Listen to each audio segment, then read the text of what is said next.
이번 시간에는 로봇의 인식 체계를 구성하는 센서에 대해서 알아보도록 하겠습니다. 먼저 센서의 개요에 대해서 살펴볼 것이고, 내부 센서의 종류와 대표적인 센서의 동작 원리를 알아보도록 하겠습니다. 다음으로는 로봇 외부의 환경을 측정하는 센서와 몇 가지 센서에 대한 원리를 살펴보도록 하겠습니다. 이를 통해서 여러분은 센서를 분류하는 기준을 2가지 이상 말할 수 있고, 로봇의 내부 센서 3가지 이상에 대해서 어떤 물리량을 측정하는 것인가, 그리고 어떤 원리로 동작하는지 설명할 수 있고, 마찬가지로 외부 센서에 대해서도 3가지 이상에 대해서 측정하는 물리량과 동작 원리를 설명할 수 있게 될 것입니다. 센서란 이제 물리량을 측정하는 장치입니다. 그런데 주로 그 물리량을 전기 신호로 변경한다는 의미에서 트랜스듀서라고도 부릅니다. 센서는 로봇의 인식 체계를, 우리의 오감과 같이 인식 체계를 구성하는 것이고, 다만 센서가 전달하는 것은 데이터일 뿐 우리가 알고 싶은 상태 정보는 아니기 때문에 이것을 위한 처리가 필요하다라고 할 수 있겠습니다.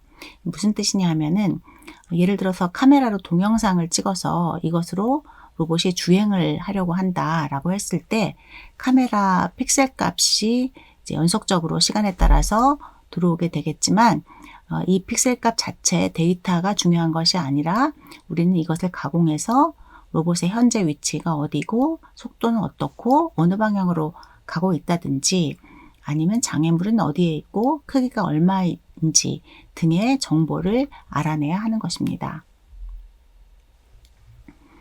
로봇의 센서를 분류하는 기준에 대해서 알아보겠습니다. 첫 번째는 데이터 소스가 어디에 있느냐, 어디를 측정하고 싶으냐에 따라서 분류하는 것인데요. 내부 센서와 외부 센서로 나눕니다. 그래서 인터널 센서 또는 프로프라이어셉티브 센서 이렇게 부르는데, 로봇 자체의 내부 센서, 내부 상태를 측정하는 센서입니다. 그래서 각도가 몇 도 돌아 있는지, 모터의 각도를 측정한다든지, 배터리 잔량을 측정한다든지, 가속도나 자이로 센서 같은 것들이 내부 센서가 되겠고요. 그다음에 외부 센서는 로봇 외부의 환경을 측정하는 센서로 거리를 측정하는 센서, 그리고 충돌이 일어났는지와 같은 스위치 등을 들 수 있겠습니다. 그리고 에너지 관점에서도 센서를 분류할 수 있을 텐데, 패시브 센서하고 액티브 센서로 구분됩니다. 패시브 센서는 측정을 목적으로 환경을 변화시키지 않고 그대로 있는 물리량을 측정하는 것입니다.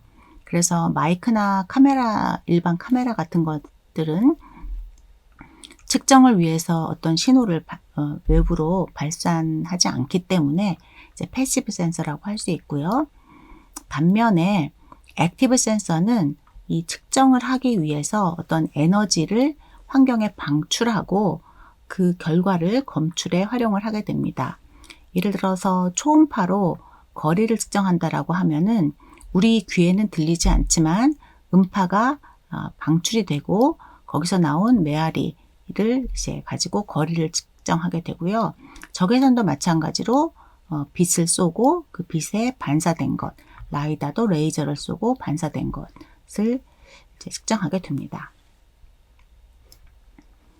그래서 로봇의 센서들을 여기 몇 가지 나열했고, 그것이 이제 패시브인지 액티브인지, 그리고 여기 이제 내부 센서인지 외부 센서인지, 엑스트로셉티브는 외부 센서, 프로프라이어셉티브는 내부 센서, 이렇게 되겠습니다. 대표적인 거 몇 개만 보고 가겠습니다. 텍타일 센서는 이렇게 이제 충돌이 됐는지 안 됐는지를 아는 건데, 이게 주로 이제 외부 센서가 되겠죠. 그래서 스위치는 패시브 센서인 반면에 이 충돌 여부를 어떤 광학 기술로 이제 하게 되면은 액티브 센서가 될 수도 있습니다.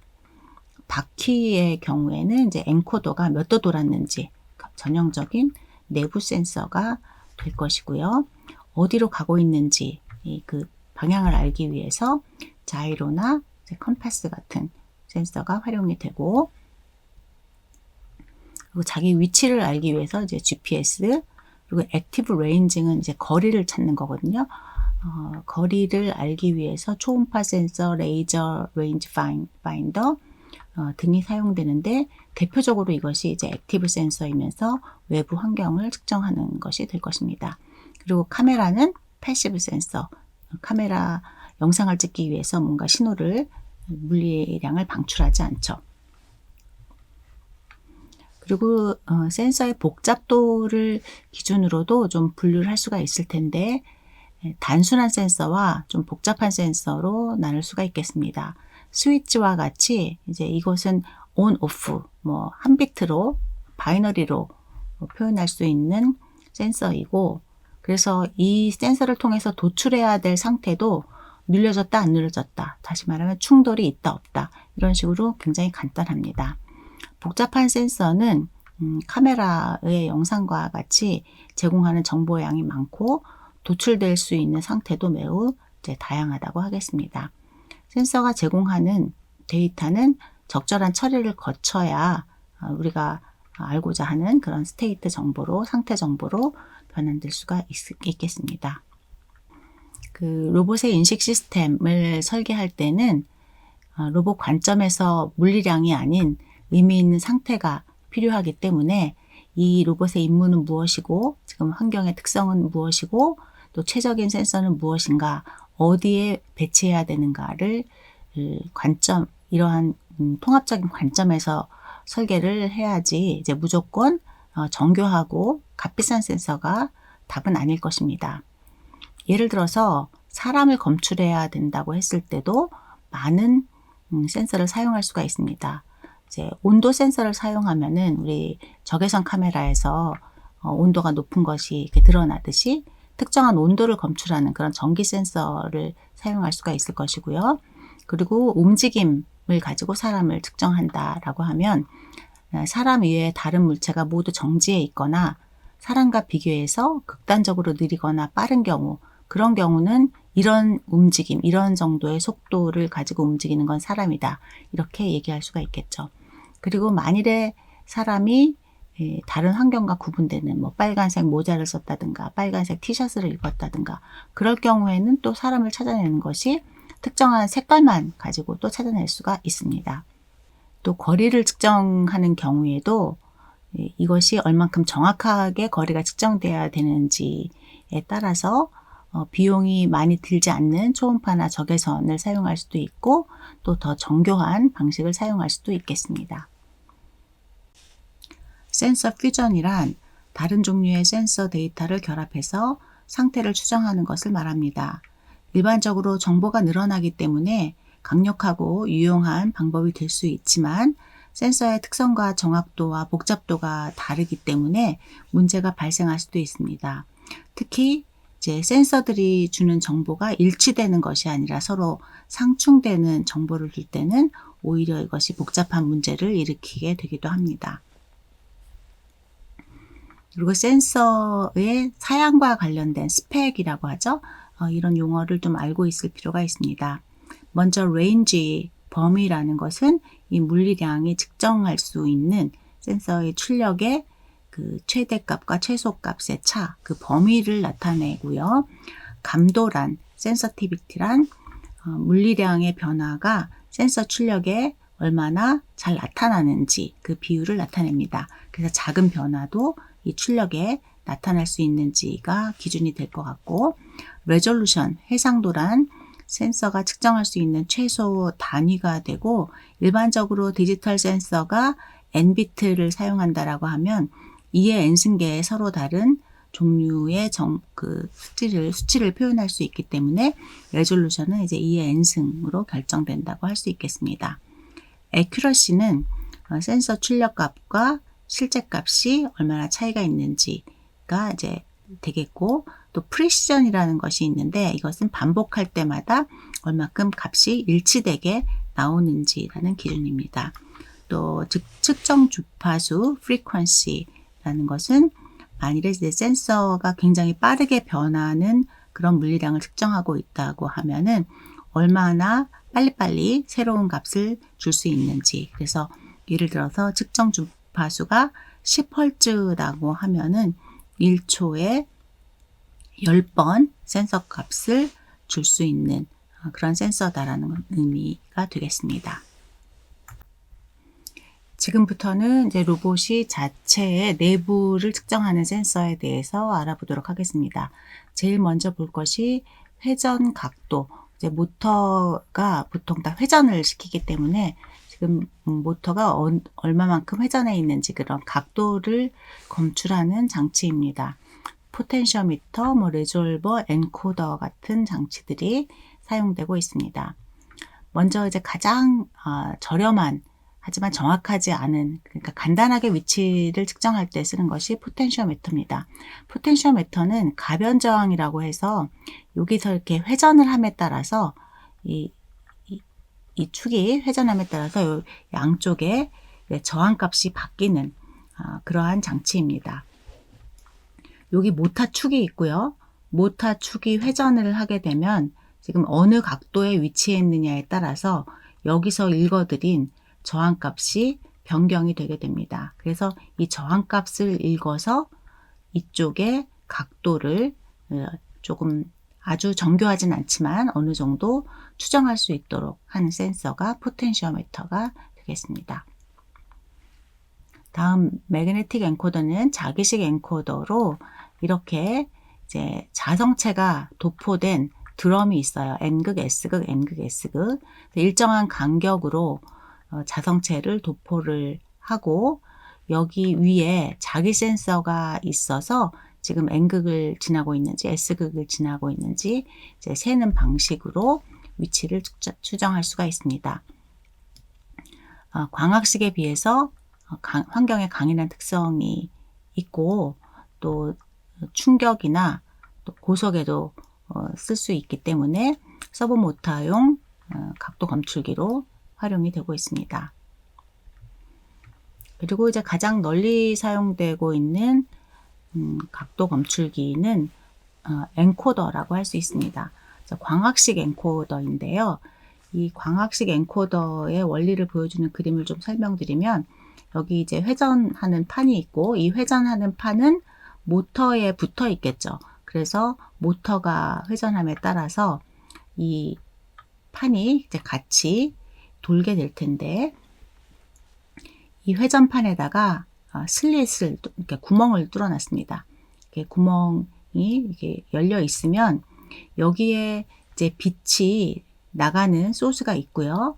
빛을 이렇게 쭉 쏴서 아래쪽으로 쏘면 이쪽에 광 센서가 있어서 빛이 들어온다, 들어오지 않는다를 확인할 수가 있습니다. 그러면 이런 슬릿을 지날 때는 빛이 감지될 거고 요 사이에 이제 뚫리지 않은 부분, 막혀 있는 부분에서는 빛이 감지되지 않을 것인데 이런 원리를 이용해서 빛이 들어왔다, 들어오지 않았다라는 것을 활용해서 어느 정도 회전했는지를 계산하는 것이 이제 광학식 엔코더가 되겠습니다.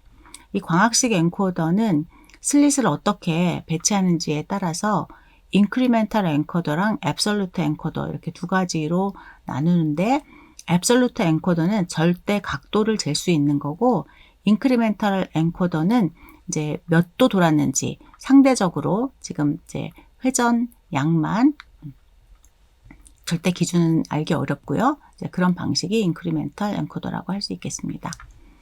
자, 이제 인크리멘탈 엔코더를 살펴보면은 요거는 이제 증분형 엔코더라고 이제 번역을 하는데 회전할 때만 검출이 가능하고 회전하지 않으면 알 수가 없습니다.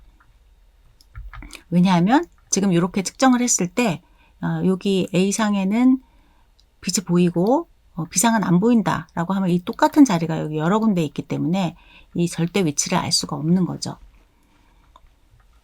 요 G상은 이 전체 360도를 통틀어서 이제 한 번만 있어서 어떤 회전의 기준점이 되고요.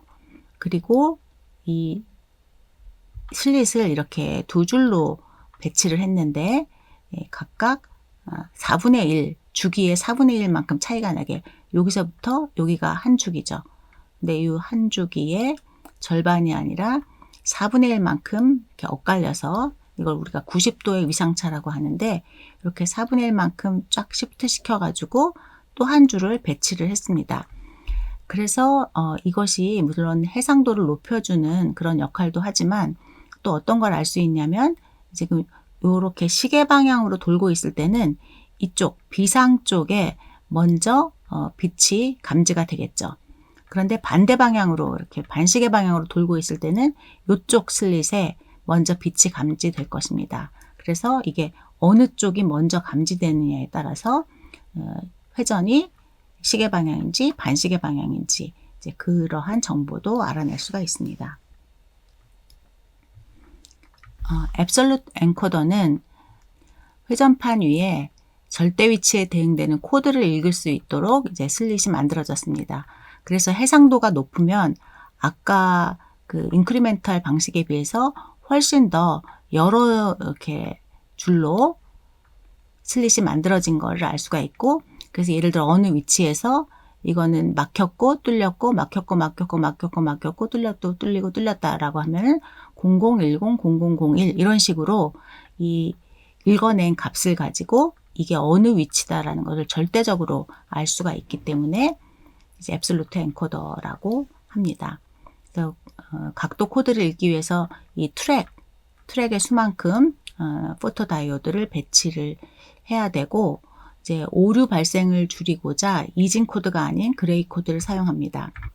그레이 코드는 한 번에 한 비트만 바뀌는 그런 특징이 있습니다. 예를 들어서 어떤 문제가 있을 수 있냐면은 이제 001에서 010으로 바뀌는데 요 사이에 타이밍이 딱 맞아서 정확하게 001에서 010으로 넘어가는 게 아니라 어느 한 트랙이 조금 천천히 읽혔다고 하면, 예를 들어서 이 마지막 비트가 좀 천천히 바뀌었다라고 하면 001에서 먼저 두 번째 비트만 먼저 바뀌는 거죠. 011이 됐다가 이제 마지막 비트까지 같이 바뀌게 되면은 010으로 이렇게 바뀌니까 중간에 이제 1에서 2로 가는데 여기 3이라는 그런 상태가 나오게 됩니다. 반대로 이제 이쪽 두 번째 비트가 좀 늦게 바뀌었다라고 하면은 0002 되었다가 그 다음에 이제 010이 되겠죠. 이렇게 해서 중간 상태에서 굉장히 노이즈가 되는 이제 불확실한 그런 상태가 잠깐 생겨날 수가 있습니다. 이런 문제를 해결하기 위해서 한 번에 하나만 바꾼다면, 예를 들어 001 다음에는 011이 된다라고 하면 지금 변경되는 거는 요 가운데 비트 하나뿐이기 때문에 얘가 조금 빨리 변하든 천천히 변하든 간에 중간에 이상한 정보가 이렇게 읽히는 일은 방지할 수가 있습니다. 그래서 빨리빨리 회전하면서 이렇게 레졸루션이 높은 엔코더에서는 여기다 코드를 만들 때 바이너리 이진수 코드가 아니라 이런 그레이 코드라는 방식을 사용하고 있습니다. 다음은 자이로스코프와 가속도 센서에 대해서 알아보겠습니다. 위치를 미분하면 속도가 되고 속도를 미분하면 가속도가 되죠. 우리가 가속도 센서로부터 가속도를 구했다면 이것을 적분해서 속도를 구할 수가 있고, 또 적분해서 위치를 찾을 수가 있습니다.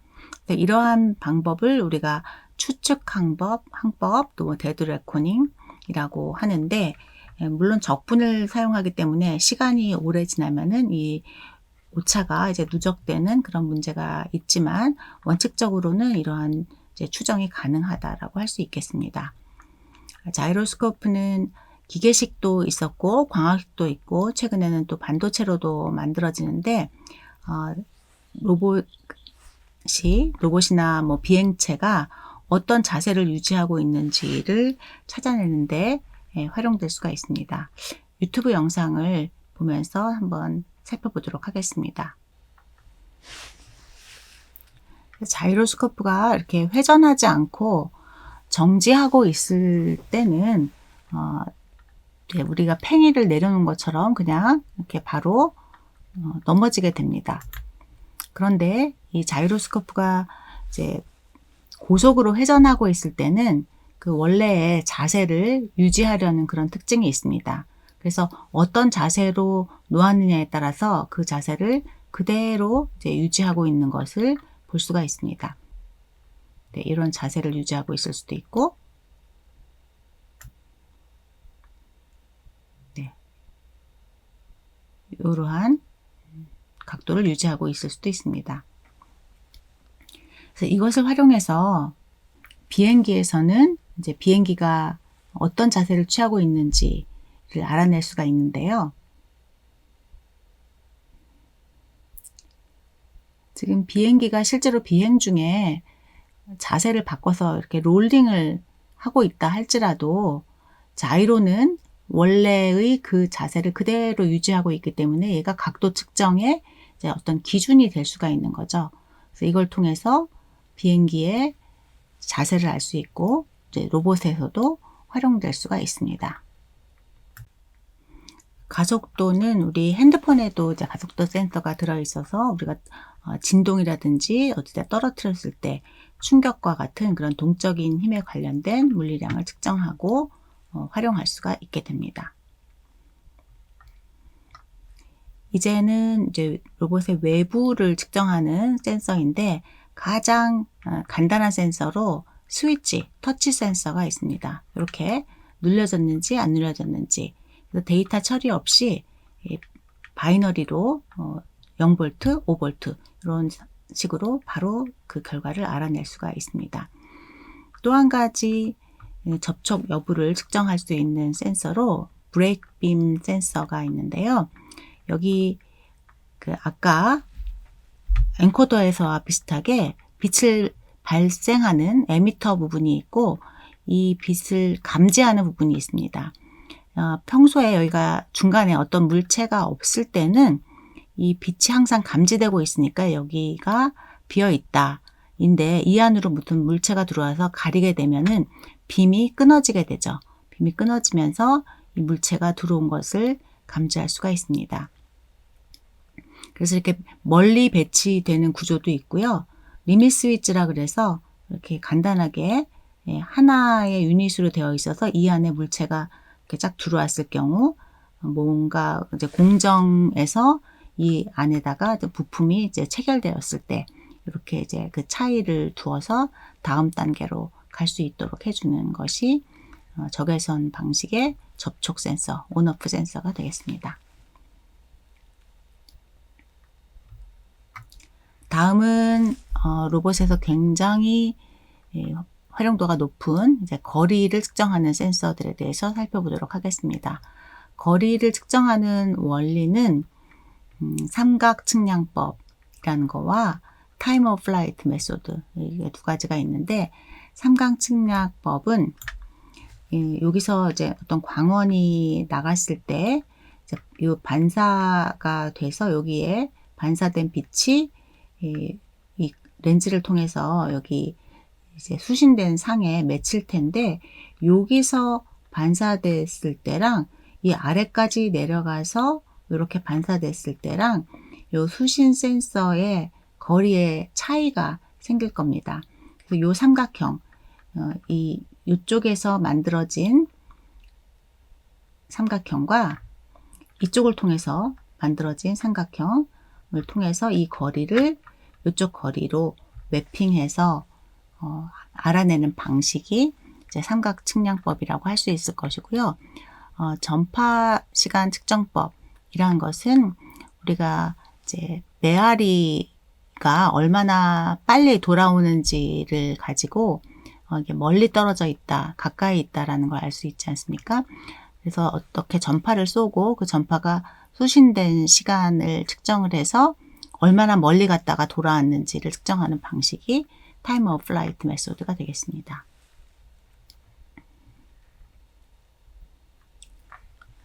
네, 그래서 초음파 센서는 보통 40kHz에서 180kHz 우리가 들을 수 있는 주파수보다 훨씬 더 고주파를 이용해서 이제 거리를 측정하는 것인데 이 음파는 340m/s로 이동한다라는 것을 우리가 알고 있습니다. 그래서 발사한 음파가 얼마 후에 돌아오느냐에 따라서 이제 거리를 측정하게 되는데, 여기 이제 그 음파를 발생하고 또 이제 측정하는 부분이 같이 들어있는데, 이 360도를 이렇게 돌려서 초음파 스캔을 하면은 이런 식으로 이제 이 거리를 나타내는 거거든요. 근데 분명히 이렇게 네모의 공간 안에서, 제한된 공간 안에서 했음에도 불구하고 이런 코너나 이 직선의 일부들이 제대로 측정되지 않는 그러한 특징이 보입니다. 그리고 이제 음파는 우리가 직진성이 높지 않고 이렇게 퍼져나가죠. 내가 어떤 사람을 보고 말을 해도 내 목소리를 완전히 옆에 있는, 굉장히 반대 방향에 있는 사람들도 들을 수 있는 이유는 음파가 이렇게 퍼져나가기 때문인데요. 그래서 이런 이유로 초음파 센서는 그렇게 아주 정교한 측정을 하기는 어렵습니다. 그래서 이 초음파 센서가 에러를 나타내는 유형을 보면은 이게 30도 정도 오픈돼서 이렇게 각도가 벌어져서 신호가 나가기 때문에 요 바로 앞에 물체가 있었는지, 아니면 이 왼쪽에나 오른쪽에 이렇게 퍼져 있는 이 앵글로 인해서 사실 앞은 비어 있고 좌우에 물체가 있는 건데, 좌우로 있는 물체가 마치 앞에 있는 것처럼 측정되는 이제 그러한 현상이 있을 수가 있고요. 그리고 이제 크로스톡은 보통 초음파 센서를 하나만 배치하지 않고 이렇게 뺑 둘러서 여러 개를 배치하는데, 내가 발사한 음원을 받는 것이 아니라 바로 이제 옆에 쪽에 있는 반사파를 이쪽 센서가 감지하게 되는 거죠. 그럼 자기 앞은 비어 있음에도 불구하고 이 옆에가 막혀 있는 것 때문에 자기 앞에도 막혀 있는 것처럼 이렇게 서로 영향을 주는 그런 현상이 이제 크로스톡이 되겠고요. 그리고 이제 반사로 인해서 여기는 이렇게 감지돼서 돌아와야, 음파가 돌아와야 앞에 장애물이 있다라고 감지할 텐데, 이게 완전히 반사돼서 가버리면은 실제로는 막혀 있음에도 불구하고 여기가 앞이 비어 있는 것 같은 그러한 잘못된 오류 데이터를 보낼 수가 있겠습니다. 그래서 이런 이유들로 인해서 전형적인 초음파 센서의 측정 결과는 이렇게 오류를 포함하고 있습니다. 요런 부분은 스페큘라 리플렉션에 의해서 반사가 돼서 일로 돌아오지 않기 때문에 사실은 막혀 있는데 여기가 이렇게 오픈되어 있는 것처럼 이렇게 잘못된 거고, 요거는 아마 크로스톡일 것 같죠. 요쪽이 막혀 있어서 반사파가 돌아왔을 텐데 이 반사파가 이쪽으로 와가지고 이 앞이 막혀 있다. 이런 정보가 나오는 경우가 있을 수가 있고요. 요거 역시 크로스톡이라고 할 수 있겠죠. 그래서 이쪽이 막혀 있는데 바로 앞이 막혀 있는 것처럼 그렇게 오류가 있는 경우. 그래서 초음파 신호는 한 번 측정해서 알 수 없고 굉장히 여러 번 반복적으로 확률적으로 다뤄서 보통 처리하고 있습니다. 적외선 센서로도 거리를 잽니다. 가시광선의 붉은색보다 파장이 긴 빛을 사용을 하고 있고요. 적외선의 여기도 이제 출력부와 수신부의 빛의 입사 반사각을 해석하는 그 삼각 측량 방식으로 물체와 거리를 측정을 합니다. 여기서 빛을 쏘고 반사가 된 빛이 요 거리에서 반사된 것은 이쪽에 맥히고, 저 앞에까지 갔다가 반사된 빛은 이 자리에 이제 상이 맺힐 텐데 요 거리를 가지고 이쪽 거리를 측정하는 방식입니다. 다음은 로봇에서 로봇뿐만 아니라 이제 자율주행에서도 굉장히 큰 역할을 하는 라이다 센서입니다.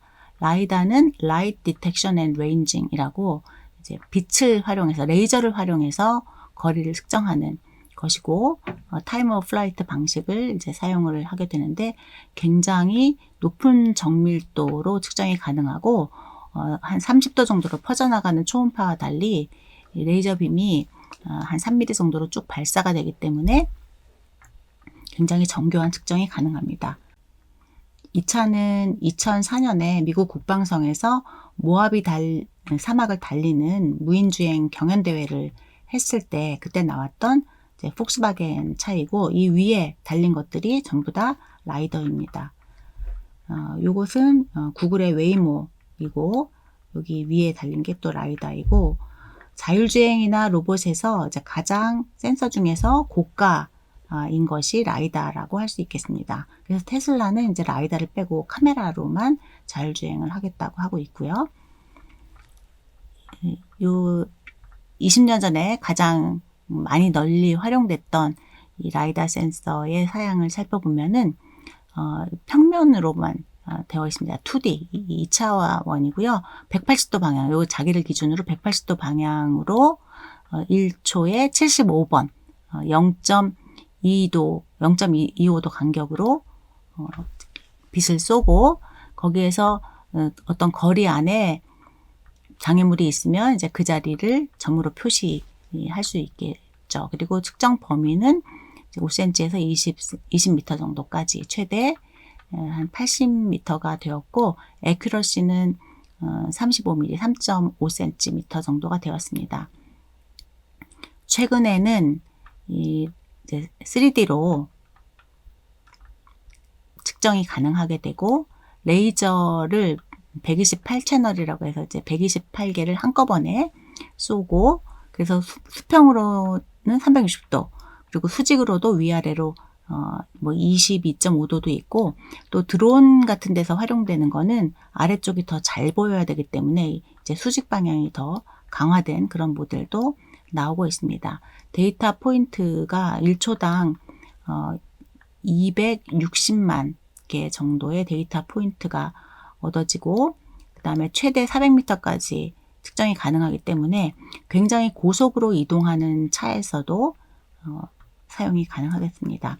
이 영상은 이 아우스터 OS2라는 제품이 기존의 이제 카메라와 라이다를 결합하는 그런 방식이었다면, 이건 이제 디지털 방식으로 만들어서 카메라 없이도 어느 정도 그 흑백 이미지도 만들고, 또 포인트 클라우드로 이렇게 거리 정보도 측정할 수 있게 했는데, 그 영상을 한번 잠시 보시도록 하겠습니다. 지금 이제 정지하고 있는 상태고요. 요 자기 주변으로 거리에 따라서 이렇게 포인트 클라우드가 이게 점을 찍어서 우리가 3D 모양을 볼 수 있게 된 거고, 여기서 3D 정보를 추출하기 위해서는 이제 점 정보를 다시 모아서 3D로 모델링을 해야 되겠죠. 지금 이제 운전을 시작을 한 거고요. 요 위에, 맨 위에가 라이다에서 그대로 들어온 정보이고, 두 번째 칸에 이쪽에 있는 것이 여기서부터 이제 영상 카메라 정보를 뽑아낸 거고요. 세 번째가 뎁스에 해당하는, 거리에 해당하는 그 포인트 클라우드 정보가 이렇게 한꺼번에 모여지고 있습니다. 그리고 이제 센서가 원리가 디지털로 바뀌면서 가격도 많이 떨어지고, 이것이 이제 보편화돼서 대량 생산을 하게 되면 더 저가로도 아주 고성능 센서를 활용할 수 있을 것으로 기대가 됩니다. 자, 다음 마지막으로 카메라를 다뤄야 되는데, 카메라의 응용은 매우 다양합니다. 색깔을 인식하는 것부터, 또 주행 시 어떤 특정한 지금 어느 빌딩까지 왔다, 또 건물 안에서는 몇 호까지 왔다, 이런 랜드마크 인식도 가능하고, 물체 인식도 가능하고, 그다음에 스테레오 카메라로 거리도 찾을 수가 있고, 물체 인식을 한다든지 얼굴을 인식한다든지 표정을 인식한다든지 굉장히 다양한 응용이 있습니다. 그래서 이것은 이제 보통 로봇 강좌에서 다루지 않고 컴퓨터 비전 강좌에서 따로 다루면서 비전을 전공한 그런 전문가들과 협업을 통해서 다양한 응용에서 로봇의 시각 지능을 구현하는 데 활용하고 있습니다. 그래서 이 강좌에서도 영상 부분은 조금 분리해서 직접 다루지는 않도록 하겠습니다.